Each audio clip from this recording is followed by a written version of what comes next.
사도행전 2장 22절에서 24절까지의 말씀 함께 공독합니다. 이스라엘 사람들아, 이 말을 들으라. 너희도 아는 바와 같이 하나님께서 나사렛 예수로 큰 권능과 기사와 표적을 너희 가운데서 베푸사 너희 앞에서 그를 증언하셨느니라. 그가 하나님께서 정하신 뜻과 미리 아신 대로 내준 바 되었거늘 너희가 법 없는 자들의 손을 빌려 못 박아 죽였으나 하나님께서 그를 사망의 고통에서 풀어 살리셨으니 이는 그가 사망에 매여 있을 수 없었음이니라. 아멘. 오늘 아침에 제가 일찍 일어나거든요. 주일날은 항상 좀 일찍 깹니다. 주일 말씀을 또 준비해야 되는 부담감도 있기도 하지만 이렇게 잠을 못 자게 되는 것 같아요. 주일 아침에는. 그래서 좀 일찍 깨는데 오늘 청주에서 제가 눈을 딱 떠가지고 아침에 새벽에 일찍 일어나 보니까 그 앞이 하나도 안 보이더라고요. 안개가 엄청나게 꼈어요. 그래서 저희 아파트에 사는데 그 아파트 건너편 동조차도 보이지 않을 정도로 안개가 엄청나게 껴 있었습니다.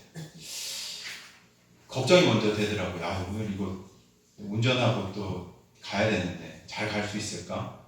안개가 거칠래나 하는 생각들을 하면서 걱정이 들었습니다.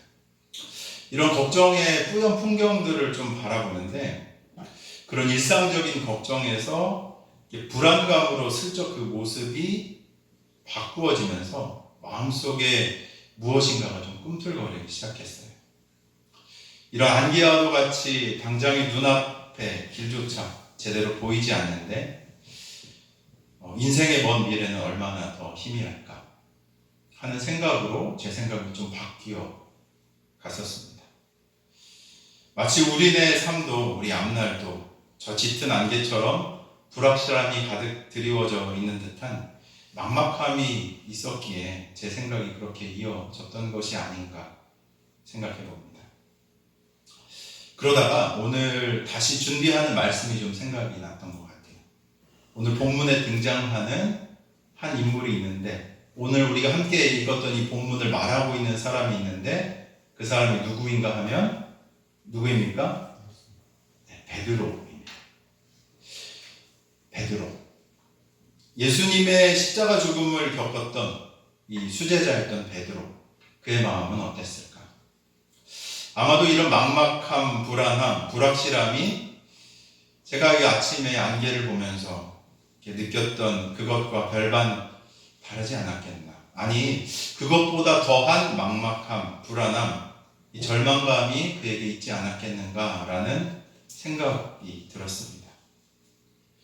눈앞이 캄캄해지는 듯한 절망감, 앞으로 나는 어떻게 될 것인가, 내 인생은 어떻게 인도될까 하는 깊은 불안감, 그리고 자신의 무력함에 대해서 사무치는 후회까지 그 마음속은 짙은 안개보다 더 짙은 어둠으로 가득했을 것 같았습니다.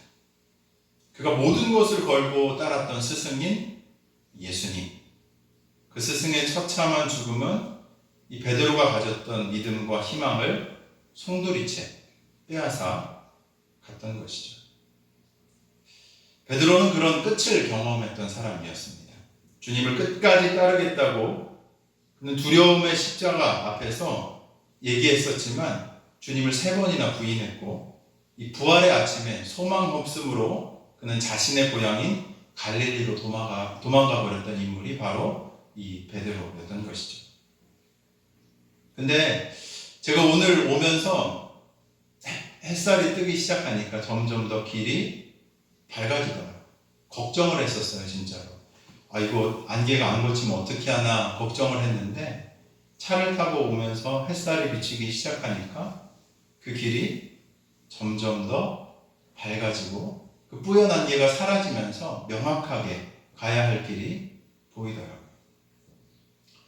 아침 해가 떠오르면은 밤에 어둠이 걷히고 짙은 안개도 사라지듯 이 오늘 본문에 읽었던 이 베드로에게도 놀라운 변화가 찾아오게 됩니다. 안개는 사라지죠. 햇살 앞에서. 막막하던 두려움은, 소망 없는 불안감은 밝은 빛이 비춰지니까 어떻게 됩니까? 사라지게 되고 길이 보이기 시작하는 거예요. 인생의 분명한 목적, 내가 어디로 향해 가야 하는가 하는 그 막막함에서 분명한 길이, 빛이 비춰짐으로 말미암아 보여지게 되는 것이죠. 이런 빛이 비추어진 마음에 샘솟는 것은 무엇인가 하면 소망이 솟아나게 됩니다. 그리고 기쁨이 솟아나기 시작하며 세상을 비출 수 있는 희망이 그 내면으로부터 솟아나기 시작하는 것이죠. 오늘 읽었던 이 본문을 보면 베드로가 지금 외치는 메시지 안에서 그것을 우리가 발견할 수 있습니다. 그는 과거에 보이지 않는 암흑과도 같은 두려움과 절망 가운데 있었지만 희망을 가지고 지금 예루살렘 성전 앞에서 수많은 사람들 앞에 외치고 있음을 보게 되는 것이죠. 오늘 우리가 읽은 본문이 바로 베드로가 그렇게 외치고 있는 장면입니다. 어떻게 베드로는 이렇게 놀라운 고백들을 할 수 있었던 걸까요? 보이지 않는 좌절과 막막함, 소망이 없었음이 그의 삶이었는데 무슨 일이 있었기에 이런 변화를 경험하고 그 변화를 통해 이렇게 외치고 있는 것일까요? 그 변화의 중심에 무엇이 있었는지 아십니까? 오늘 우리가 어떤 주일을 보내고 있죠? 무슨 주일입니까? 부활주일. 그 변화의 중심에 무엇이 있었는지 아십니까? 바로 부활하신 예수님을 배웠던 그 사건이 있는 것이죠. 오늘 우리가 살펴보는 이 말씀을 통해서 죽음을 이기신 예수님의 부활이 어떻게 우리를 새롭게 하는지, 그 놀라운 생명력이 어떻게 우리를 변화시키는지를 함께 살펴보며 은혜를 경험하기를 소망합니다. 오늘 22절 말씀 같이 한번 좀 다시 읽어볼까요? 22절 함께 읽겠습니다. 시작. 이스라엘 사람들아, 이 말을 들으라. 너희도 아는 바와 같이 하나님께서 나사렛 예수로 큰 권능과 기사와 표적을 너희 가운데서 베푸사 너희 앞에서 그를 증언하셨느니라. 아멘. 지금 베드로는 몇몇의 사람 앞에서 이 얘기를 하고 있는 게 아니에요. 수천의 사람들 앞에서 이 말을 선언하고 있는 겁니다. 이 말을 전하고 있는 시기를 또한 살펴보면 오순절 시기예요. 오순절은 77절이라고 불리기도 하는데 이 절기는 무엇을 기념하는 시기인가 하면 예전에 이 출애굽 시대에서 이 시내산에서 하나님의 율법을 받은 날을 기념하기 위한 절기가 바로 이 절기였습니다. 그런데 원래 율법이 허락된 것을 기념하는 이 오순절 기간에 조금 더 앞에 보면 어떤 사건이 일어나는가 하면 이 마가의 다락방에 모여서 무슨 일을 하죠? 그들이 함께 기도합니다. 예수님의 약속을 기억하고 기도하는 그들에게 성령 하나님께서 크고 놀랍게 그들을 방문하시는 일이 나타나게 되는 것이죠. 부활하신 예수님을 배웠어도요, 희미했던 사람들이 있었어요.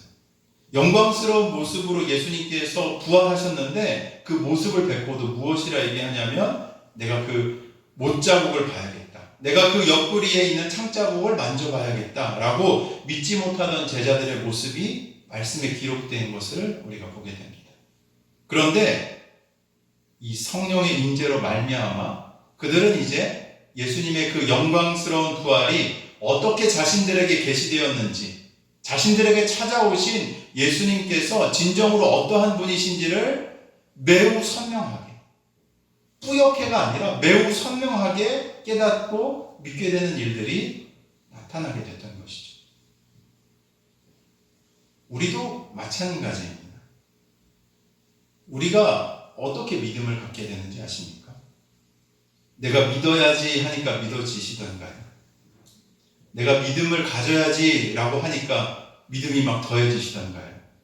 내가 교회에 나가서 어떻게든 이걸 붙잡아 봐야겠다 해서 붙잡으신 분이 계십니까? 혹시 그렇게 믿고 계신 분이 계시다면 그건 뭐예요? 착각이에요. 착각. 우리가 어떻게 주님을 깨닫게 되는지 아세요? 우리 안에 성령께서 그 확신을 더해 주시는 줄로 믿으시길 바랍니다. 우리는 알 수 없어요. 왜냐하면 우리는 죄로 말미암아 죽을 수밖에 없었던 존재였습니다. 그게 무슨 얘기인지 아세요? 영적인 세계에서 우리가 단절되어 있던 존재라는 말이에요.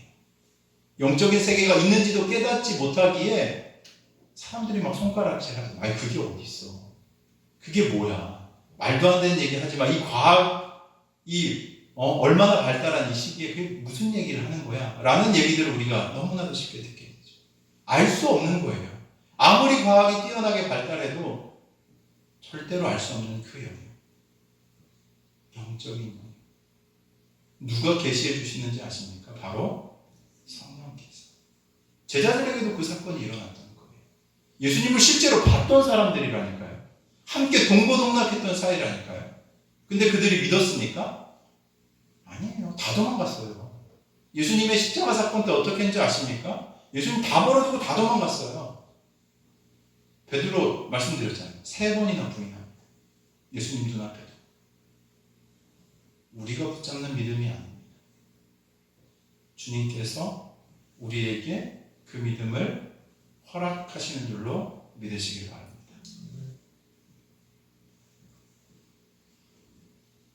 또한 이 사건을 어떻게 볼 수 있는가?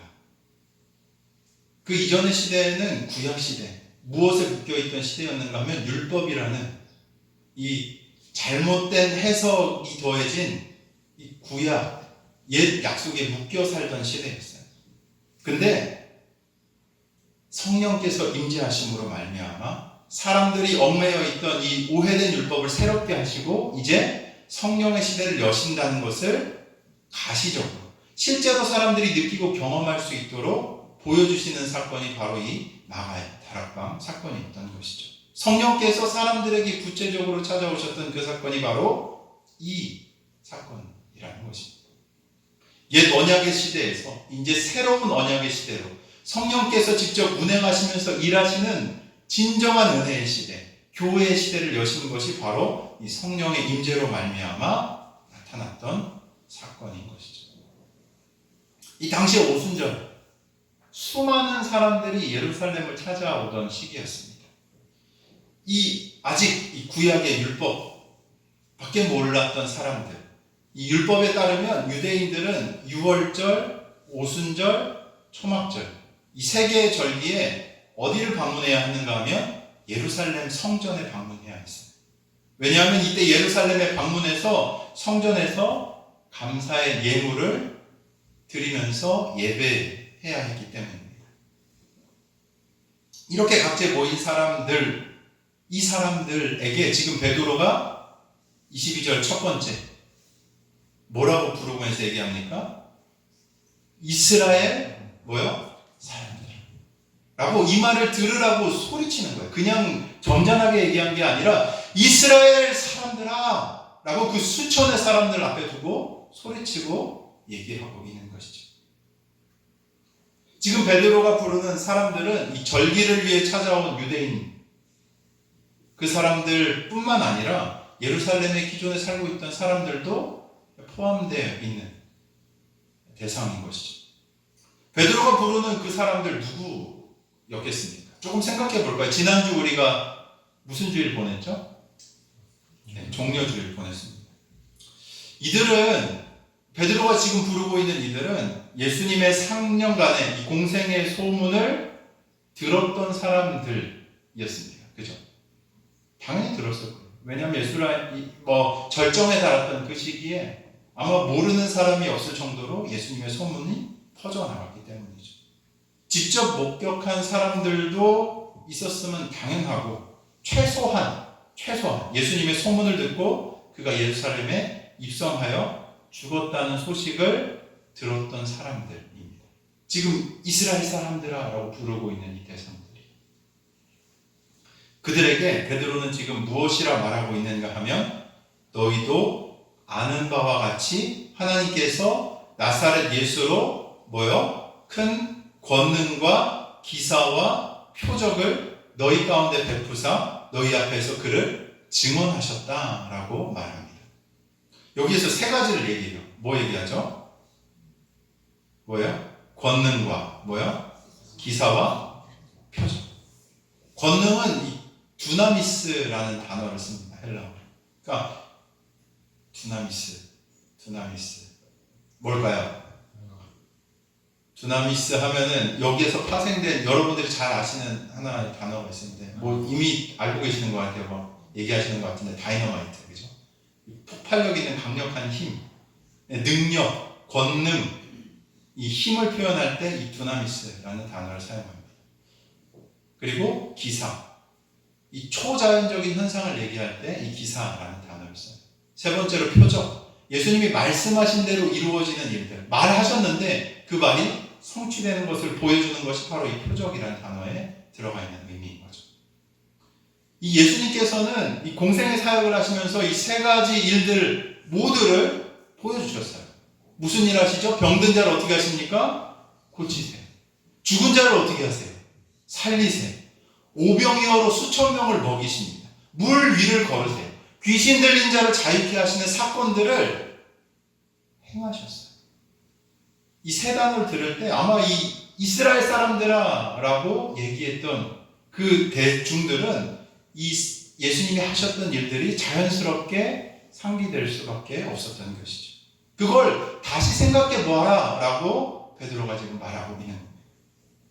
이런 권능과 기사와 표적을 행하시면서 예수님께서는 증언하신 것인데 그것은 예수님께서 단순한 선지자나 좋은 사람이 아니었다라는 것을 말하셨다는 거예요.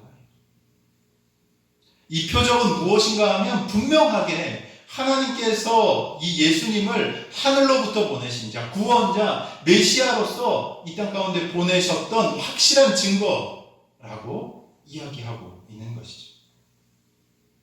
근데 이스라엘 사람들아 라고 얘기했던 그 사람들, 이것을 믿었던 사람들입니까? 아니에요. 그들은 예수님을 거절한 사람들이었어요. 말씀드려볼게요. 메시아로 오신 예수님을 십자가에 못 박도록 내어준 사람들, 바로 그들입니다. 왜 그랬을까요? 그들의 눈이 자신들의 기대에 가려 있었기 때문입니다.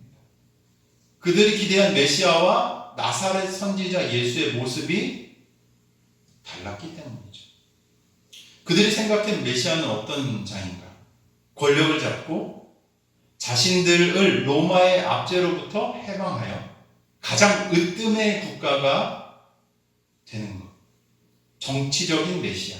자신들을 이롭게 할, 자신들만 이롭게 할 메시아를 꿈꾸었기 때문입니다. 근데 예수님 어떻게 하시죠? 지난 고난주간 묵상하셨겠지만 예수님께서는 종의 모습으로 오셨습니다. 권능과 기사와 표적으로 자신이 메시아이심을 분명하게 계시하셨지만 점점 더 어떻게 하시는가 하면 낮은 자리로, 섬김의 자리로 내려가십니다. 그 내려가심의 결국이 십자가에서 죽음의 자리까지 스스로 내려가셨던 것이죠. 이 사람들은 이 십자가에 달려 죽은 예수님을 보면서 무슨 생각을 했을까요? 지금 베드로가 이스라엘 사람들아 라고 부르는 이 사람들은 어떻게 당시에 생각하고 있었겠습니까? 아, 실패했구나. 그는 내가 기대한 진짜가 아니었구나 라고 생각했습니다. 그들 대부분은 예수를 하나님의 저주받은 자라고 여기면서 메시아로서의 기적과 이사들을 직접 그들이 보았음에도 불구하고 십자가에 달려 죽는 것을 본 후에는 무엇하는 거죠? 예수를 부정하는 거예요. 아, 끝이었구나. 엠마오로 가는 제자들 이야기도 아시잖아요. 그죠? 제자들이 뭐라고 얘기하죠? 엠마오로 내려가면서 우리는 그가 이스라엘을 구원할 자일 줄로 알았다 라고 하면서 실망했던 모습들을 성경이 또한 기록하고 있죠. 이제 사람들의 입에 오르내렸던 이 젊은 나사렛 선지자, 그는 실패한 자로 이제 잊혀져 갈 것이라고 그들은 생각했을 겁니다. 근데 베드로는 지금 그들의 생각을 뒤집는 선언을 합니다. 23절 말씀 같이 한번 큰 목소리로 읽어보겠습니다. 시작. 하나님께서 정하신 뜻과 미리 하신 대로 내준 바 되었거늘 너희가 법 없는 자들의 손을 빌려 못 박아 죽였으나. 23절 뭐라고 시작하죠? 그것이 하나님께서 정하신 뜻이라고 말합니다. 그리고 그것은 알려졌던 일이며 끌려서 돌아가신 것이 아니라 내어준 바 되었다라는 것으로 이야기하는 것이죠. 십자가는 그들에게 죽음과 실패의 상징이었어요. 극형에 처해져야 하는 죄인들에게나 어울리는 것, 형벌의 상징이자 저주의 상징이 바로 십자가였습니다. 모여있던 그들은 자신들의 욕구, 자신들의 욕망을 이루어줄 수 없는 구원자는 필요 없다 생각하고 법 없는 자들의 손을 빌려 예수님을 끝장냈다 생각했지만, 지금 베드로가 이야기하는 이 말은 그것이 끝이 아니었다라고 선언하는 것이죠. 그 죽음의 십자가, 형벌의 십자가, 저주의 십자가로 예수님께서는 어떻게 하셨는가 하면 스스로 향하셨다라고 말하는 거예요. 이것이 바로 하나님께서 정하셨던 뜻이라고 베드로는 이 수천의 사람들 앞에서 선언하고 있는 겁니다. 사람들은 형벌이고 저주이며 죽음이고 끝이다 여겨졌던 십자가가 하나님의 계획하신 가운데서 그분의 뜻을 이루는 사건이었다라고 외치는 것이죠. 예수님께서는 아셨어요. 지난주 종려주일, 종려나무 가지를 흔들고 자신들을 구원할 구원자가 왔다라고 환호하면서 환영했던 그들이 배반할 것을 아셨습니다.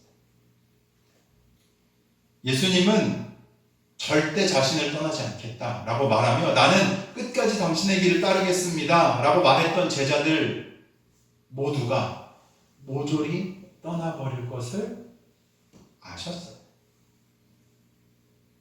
주님께서는 그것을 미리 아셨지만 도리어 그것을 도구로 사용하십니다. 무엇으로 사용하셨다고요? 도구. 무슨 도구일까요? 무슨 도구일까요?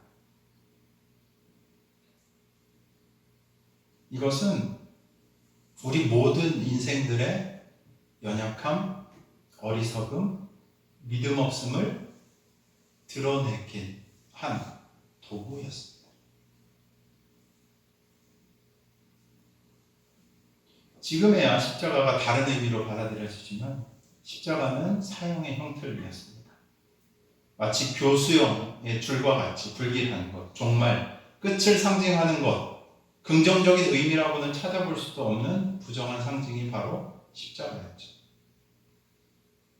그렇게 모든 사람들이 절대로 알지 못하고 믿지 못하였던 어리석음, 연약함, 믿음 없음을 자신의 이 십자가의 사건을 통해서 여실하게 드러내셨던 것입니다.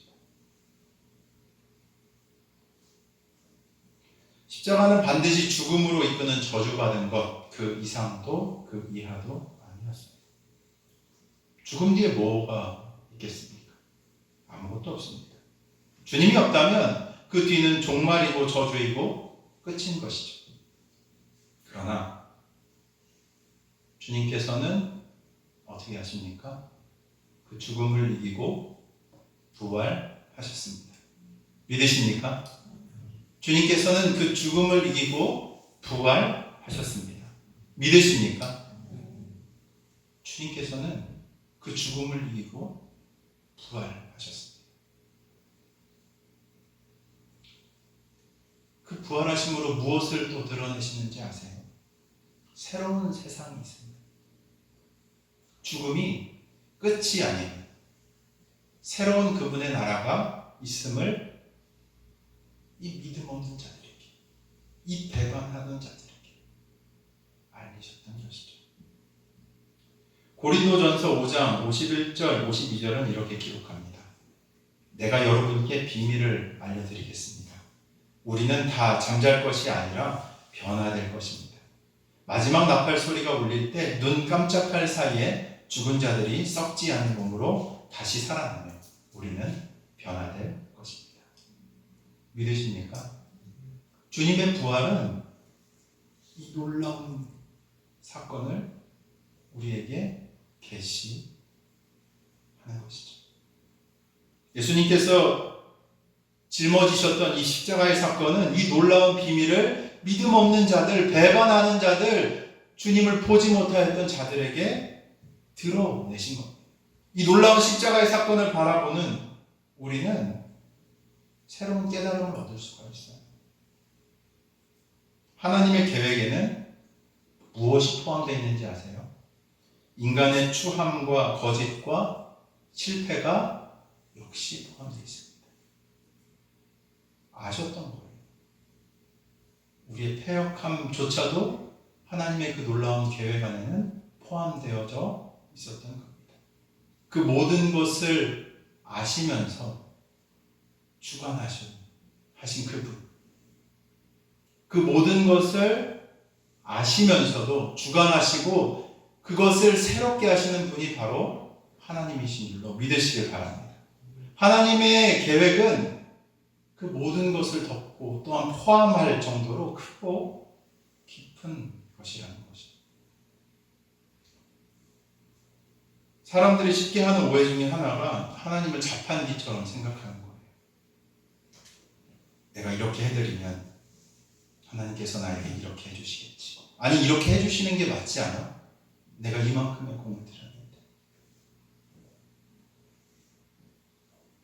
오만한 거예요. 어리석은 겁니다. 그런데 놀라운 건 뭔지 아세요? 하나님 그런 오만함과 어리석음도 아신다는 거예요. 그 오만함과 어리석음 역시도 자신의 놀라운 계획 안에서 이끌어 가시는 분이신 줄로 믿으시길 바랍니다.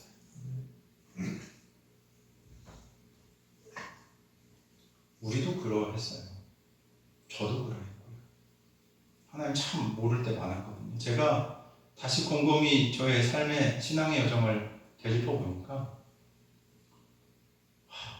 이런 답도 없는 인간을 주님은 어떻게 붙잡고 이끌어 오셨는지, 내가 얼마나 오만하고 얼마나 볼품없고 얼마나 죄로 가득한 존재였는지. 근데 너무 신기한 거예요. 어떻게 주님이 이런 나를 붙잡고 오셨을까?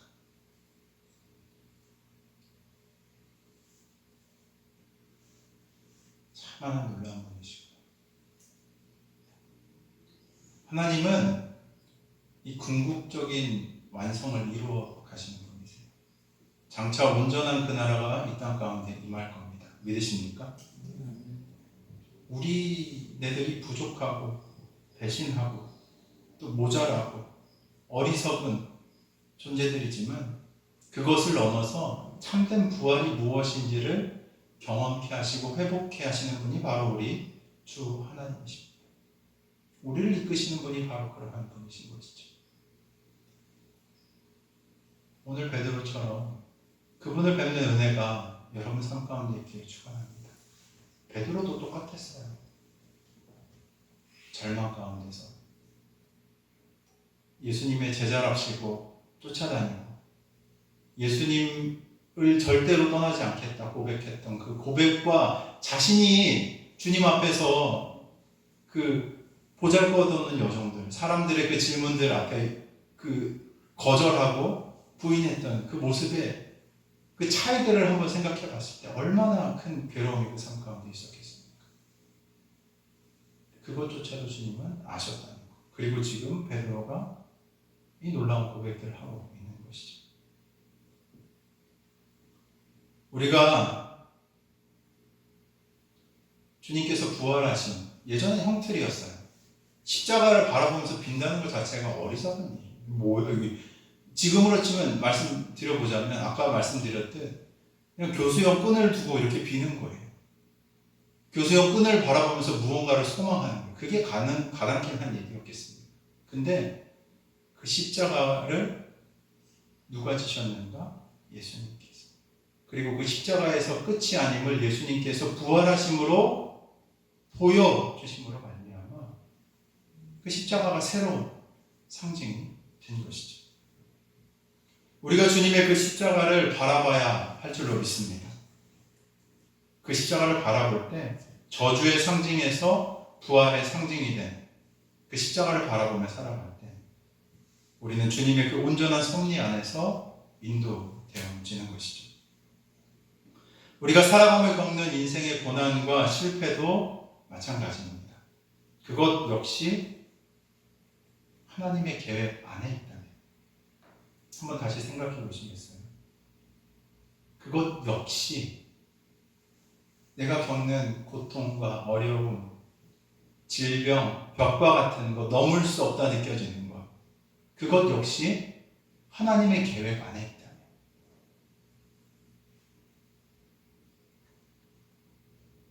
그것도 부활로 이어질 수 있는 것이죠. 우리 24절 같이 한번 읽어볼까요? 시작.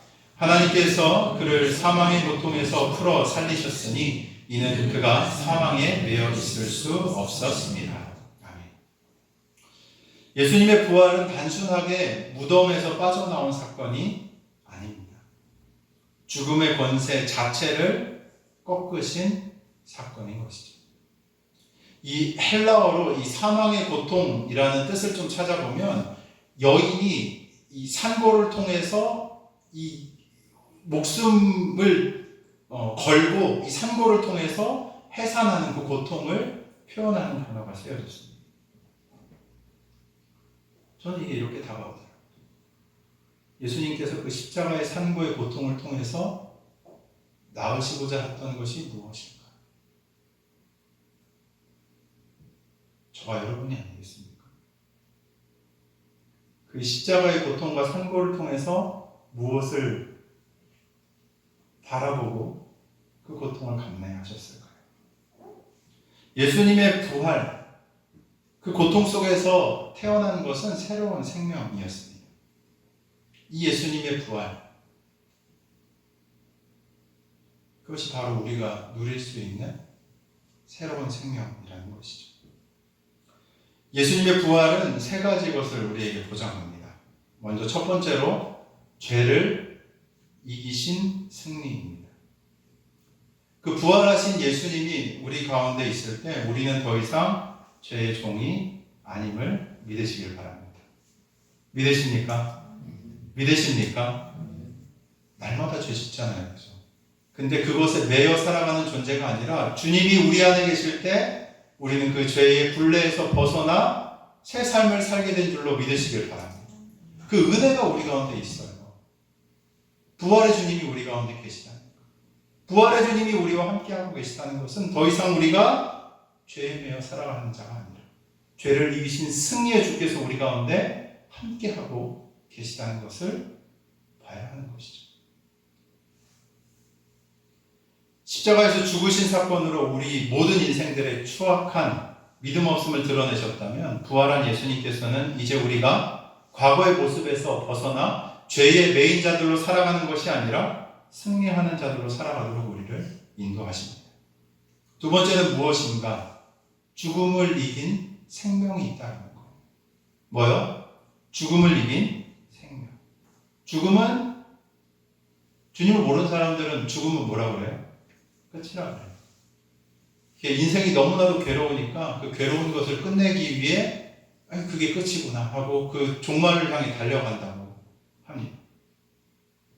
예수님 이전에는 죽음은 끝이었어요. 죽음은 절망이고 소멸이었습니다. 그러나 주님께서는 부활하신 산 증거가 되셔서 새로운 시작이며 영광스러운 나라가 있음을 우리에게 알리시는 것이죠. 그리고 또한 그 부활을 믿고 그 부활의 주를 영접한 자들에게는 그 나라의 놀라운 백성으로 놀라운 하나님의 나라의 백성으로 살아갈 수 있는 새 삶이 있다는 것을 보여주신 겁니다.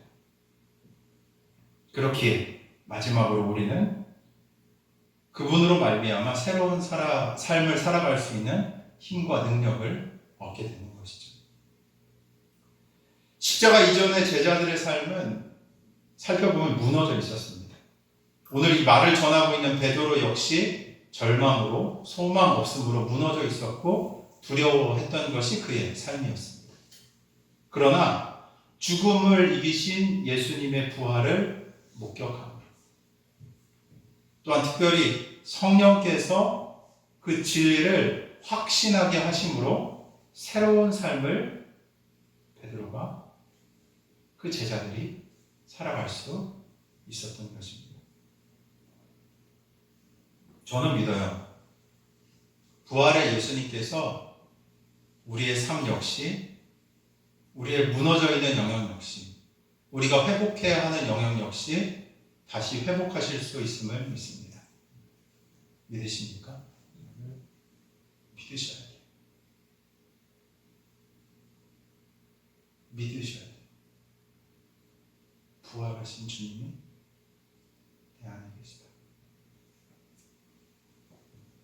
부활은 현실이 돼야 돼요. 누구에게? 믿는 자에게. 부활은 믿는 자에게 현실이 돼야 돼요. 아니면 그건 그냥 힘없는 외침에 불과해요. 그렇지 않겠습니까? 진짜 부활을 경험하는 사람들의 증거가 누구에게 있어야 하는 거예요? 진짜 살아계신 주님을 모시고 사는 사람들에게 있어야 하는 거예요. 내 삶이 회복되는 것을 경험하는 인생이 바로 그리스도인의 삶이에요. 내가 이전에 두려워했던 것들, 무너져 있었던 것들, 상처받았던 것들에 붙잡혀 사는 삶이 아니라 부활하신 주님께서 내 안에 계시기에 그 생명의 증거들이 삶 전체를 통하여서 드러나고 나타나는 그 삶을 살아내는 것, 그 삶을 살아가는 것, 그 믿음을 증거하는 것, 그것이 현실이 되는 것이 바로 그리스도인의 삶이라는 것. 여러분, 그런 삶을 사시기를 축원합니다. 간절히 축원해요. 저는 믿어요. 이게 진짜 그리스도인의 삶이에요. 부활하신 주님이 내 안에 계시는 거예요. 부활하신 주님이 생명으로서 내 안에 역사하시는 거예요. 내가 이전에 붙들림 바 되었던 죄의 문제, 상처의 문제, 어둠의 문제에서 우리를 자유케 하시는 그 주님이 나를 붙들고 인도하시는 그 놀라운 기쁨과 감격과 소망, 하나님만이 주실 수 있는 그 생명, 그것을 누리며 사는 것. 그게 진짜예요. 그게 진짜 그리스도인의 삶이에요. 예수님은 죽음을 이기고 사셨습니다. 그리고 그 부활은 과거 2000년 전에 일어났던 사건이 아니라 오늘 우리가 살아갈 수 있는 이유가 되어야 할 줄로 믿습니다. 아멘. 아멘. 우리의 삶의 이유가 돼야 돼요. 부활하신 주님께서 내 안에 계십니다. 베드로는 도망갔던 사람이었지만 지금 오늘 본문의 말씀을 살펴보면 복음을 외치는 증인이 되었어요. 막 소망 없어서 갈릴리로 돌아와서 어부 나하고 다시 살아야겠다 했던 그 자가 어떻게 됩니까? 부활하신 주님을 만남으로 이 놀라운 부활의 증거들을 고백하고 수천의 사람들 앞에서 선포하는 증인이 되는 거예요. 더 이상 그는 과거의 실패에 눌리며 살지 않아요. 아까 얘기했잖아요. 그 쓰디쓴 실패가 쉽게 벗어질 수 있는 것이겠습니까? 내가 내 삶을 걸고 스승 앞에서 맹세했던 그 이야기들을 내가 스스로 뒤집는 그 처참함을 봤는데 그게 쉽게 극복될 일이겠어요. 근데 그것에 눌리지 않는 거예요. 지금. 무엇 때문에? 부활하신 주님을 만남으로. 두려움 앞에서 이제 물러서지 않아요. 조그마한 여종 앞에 부인했던 그가 수천의 사람들 앞에서 예수님이 죽음을 이기고 다시 부활하셨다. 너희가 십자가에 못 박혀 죽인 법 없는 자들의 손을 빌려서 죽인 그 예수가 메시아다 라고 지금 증언하고 있는 겁니다. 이것은 그가 부활의 예수님을 만났기 때문입니다. 사랑하는 민들교회 성도 여러분, 여러분은 부활의 예수님을 믿고 있습니까? 진심으로 믿고 있다면 우리 삶도 다시 이 베드로처럼 일어날 수 있다고 믿으시길 바랍니다. 낙심한 마음도, 중단된 기도도, 식어버린 열정도 부활하신 예수님이 계시다면 다시 살아나는 거예요. 내 인생이 아니라 부활한 주께서 죽음의 권세를 깨뜨리고 일어나셨다는 거죠. 그 놀라운 생명의 폭발함, 그 생명의 놀라운 권능으로서 우리 가운데 함께 하심으로 말미암아 모든 것을 이기고 승리할 수 있는 그 권능을 우리 가운데, 우리 안에서, 우리 내면을 통해 드러내시는 거죠. 부활절 기쁘십니까? 제가 너무 무겁게 만들어드렸나요? 기쁘세요? 참 감사해요.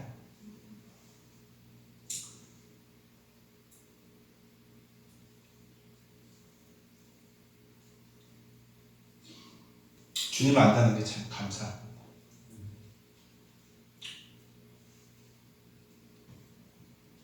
참 답이 없는 사람인데 주님께서 지금까지 붙들고 인도하셨구나. 참 부족한 인생인데 제 삶이 이 이스라엘 사람들아 라고 부른 이 사람들과 별반 다르지 않았더라. 내 기대가 어그러지면 하나님이 오고, 근데 이제 조금씩 주님을 알아가기 시작하다 보니까 하나님 진짜 이런 분이시고, 하나님 정말 살아계셔서 우리 인생을 다듬으시고 새로운 생명으로 살아가게 하시는 라는 것을 발견했던 것이죠. 오늘 부활의 기쁨 속에서 베드로가 만났던 그 주님을 여러분들도 만나시기를 축원합니다. 여러분 삶에 고된 질고와 문제가 있습니까? 그렇다면 궁극적인 회복으로 인도하시는 부활의 주님을 만나시기 바랍니다. 병의 문제로 괴로운 가운데 살고 계십니까? 그렇다면 우리를 온전케 하시는 살아계신 주님을 만나시기를 간절히 축원합니다. 주님이 우리를 온전케 하실 수 있어요. 주님이 우리를 지으신 분이시고, 그리고 우리를 깨끗게 하시는 분이세요. 우리 민들의 교회 모든 분들이 부활하신 그 주님으로, 그 부활하신 주님을 모시고 살아가므로 은혜 가득한 삶 사시기를 주의 이름으로 간절히 축원합니다. 잊지 않으셨으면 좋겠어요. 매일마다 주님 나와 함께 하시는 것, 그 부활하신 생명의 주께서 내 안에서 지금 역사하고 계시는 거라고 하는 그 구체적인 증거, 그 구체적인 간증들이 여러분의 입술을 통해서 흘러가시길 주의 이름으로 축원합니다.